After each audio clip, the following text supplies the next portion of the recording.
சிலுவையை பற்றிய உபதேசம் கெட்டுப்போகிறவர்களுக்கு பைத்தியமாயிருக்கிறது, ரட்சிக்கப்படுகிற நமக்கோ அது தேவ பலனாயிருக்கிறது. அந்தப்படி ஞானிகளுடைய ஞானத்தை நான் அழித்து புத்திசாலிகளுடைய புத்தியை அவமாக்குவேன் என்று எழுதியிருக்கிறது. ஞானி எங்கே? வேதபாரகன் எங்கே? இப்பிரபஞ்ச தர்க்க சாஸ்திரி எங்கே? இவ்வுலகத்தின் ஞானத்தை தேவன் பைத்தியமாக்கவில்லையா? எப்படியெனில் தேவ ஞானத்துக்கு ஏற்றபடி உலகமானது சுய ஞானத்தினாலே தேவனை அறியாதிருக்கையில் பைத்தியமாக தோன்றுகிற பிரசங்கத்தினாலே விசுவாசிகளை ரட்சிக்க தேவனுக்கு பிரியமாயிற்று.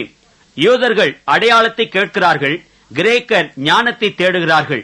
நாங்களோ சிலுவையில் அறையப்பட்ட கிறிஸ்துவை பிரசங்கிக்கிறோம். அவர் யூதருக்கு இடரலாயும் கிரேக்கருக்கு பைத்தியமாயும் இருக்கிறார். ஆகிலும் யூதரானாலும் கிரேக்கரானாலும் எவர்கள் அழைக்கப்பட்டிருக்கிறார்களோ அவர்களுக்கு கிறிஸ்து தேவ பலனும் தேவ ஞானமுமாய் இருக்கிறார். இந்தப்படி தேவனுடைய பைத்தியம் எண்ணப்படுவது மனுஷருடைய ஞானத்திலும் அதிக ஞானமாய் இருக்கிறது. தேவனுடைய பலவீனம் எண்ணப்படுவது மனுஷருடைய பலத்திலும் அதிக பலமாயிருக்கிறது. எப்படியெனில் சகோதரரே, நீங்கள் அழைக்கப்பட்ட அழைப்பை பாருங்கள். மாம்சத்தின்படி ஞானிகள் அநேகரில்லை, வல்லவர்கள் அநேகரில்லை, பிரபுக்கள் அநேகரில்லை. ஞானிகளை வெட்கப்படுத்தும்படி தேவன் உலகத்தில் பைத்தியமானவைகளை தெரிந்து கொண்டார். பலமுள்ளவைகளை வெட்கப்படுத்தும்படி தேவன் உலகத்தில் பலவீனமானவைகளை தெரிந்து கொண்டார்.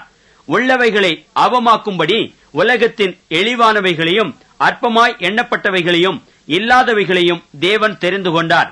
மாம்சமான எவனும் தேவனுக்கு முன்பாக பெருமை பாராட்டாத படிக்கு அப்படி செய்தார்.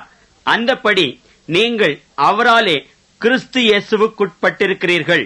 எழுதியிருக்கிறபடி மேன்மை பாராட்டுகிறவன் கர்த்தரை குறித்தே மேன்மை பாராட்டத்தக்கதாக அவரே தேவனால் நமக்கு ஞானமும் நீதியும் பரிசுத்தமும் மீட்புமானார்.